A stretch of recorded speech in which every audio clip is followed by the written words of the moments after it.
Often it's quite an oppositional stance. It's kind of like, well, these people are kind of letting these buildings kind of rot. This is a real shame, but that's also what makes them so interesting in the first place. It's kind of what's the line between what's acceptable urban exploration and what is kind of documentation, is actually something which is part of a broader campaign to try and enact change in some way.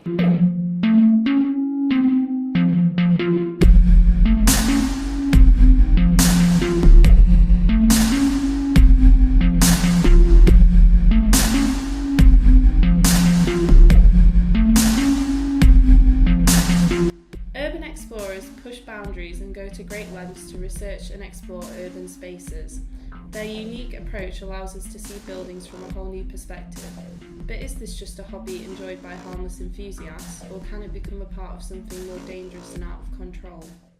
One of the things that I feel slightly uncomfortable about urban exploration is that it almost becomes a bit rarefied, but something which is all, this is really kind of dark and dangerous. Whereas there are kind of different ways that urban exploration gets carried out. In 2012, a group of 4 explorers who call themselves the London Consolidation Crew ventured into a disused London Underground tunnel. The group were captured on CCTV and spooked the British Transport Police. They even had to issue a terror alert as the incident took place just days before the royal wedding of Kate Middleton and Prince William. Urban exploration, in some senses, does have quite a bad reputation because it is often the instances where people get caught out. It kind of stands to reason. If you're getting caught by the police doing something that you're not meant to and it causes disruption, particularly when it's something like the London Underground, a kind of key infrastructure system. And these are the things that get promoted. There's all types of I'd say more minor, more kind of less dangerous types of explorations which are going on all the time really, and quite often I think that those just get overlooked. I mean, it's not as if the police don't know these things are happening, but when it's disruptive, it's whether or not they're linked to things like vandalism and actually causing kind of destruction in some of the places that explorers go into as well.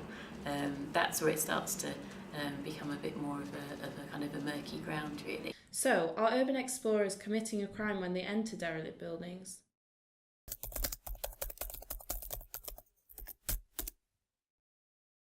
According to the House of Commons Library, trespassing on private land is not a criminal offence, unless a special circumstance makes it so. However, any damage done by an explorer whilst trespassing could lead to an offence of criminal damage. I'm here in Liverpool to meet with John Hibbert, the caretaker of Woolton Hall, an old country house which is a regular hotspot for urban explorers. You never know who's broken in here when you open the doors. Do you get a lot of people just breaking in randomly? Well, now and then, yeah. It's these urban scene people.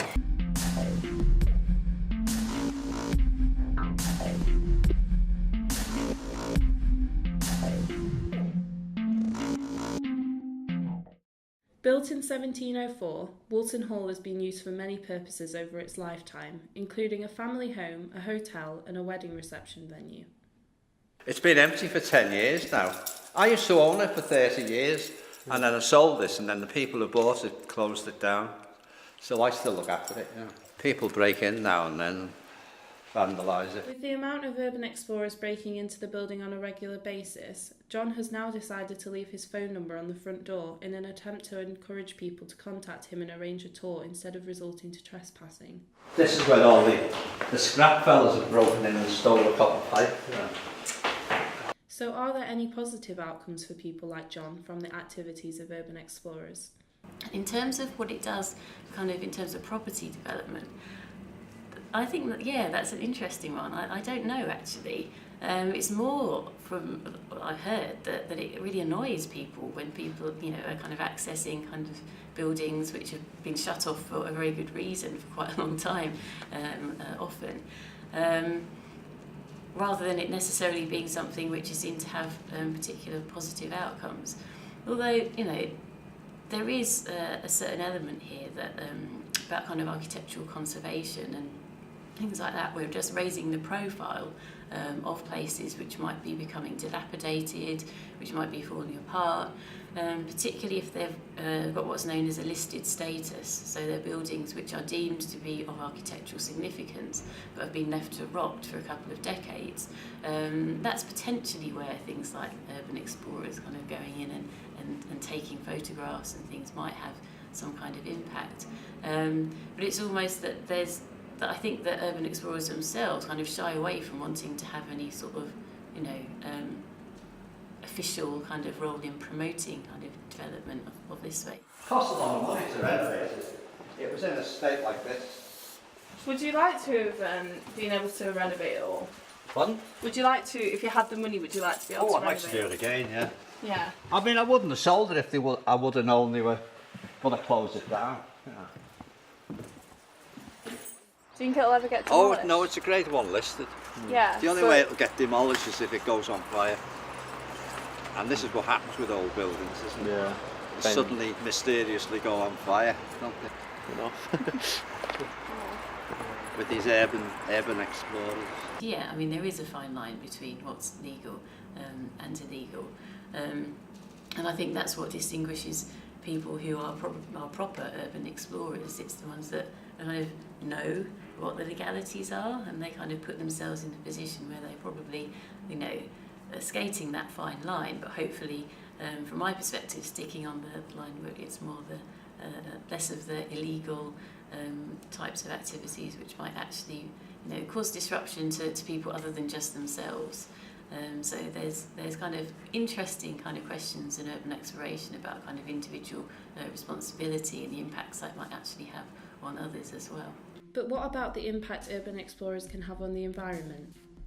I've travelled to Sheffield, a city bursting with vibrant street art. Flem, often referred to as Sheffield's own Banksy, is a renowned street artist whose work now features in many cities across the world. Lots of his art can be seen across the walls of abandoned buildings and structures in his hometown of Sheffield. Although technically this is defacing private property, you could argue that this artwork draws attention to abandoned buildings and could help to raise their profile in a positive way. Urban explorers can't be put into one category. They all have their own intentions and ways of exploring and reasons for exploring.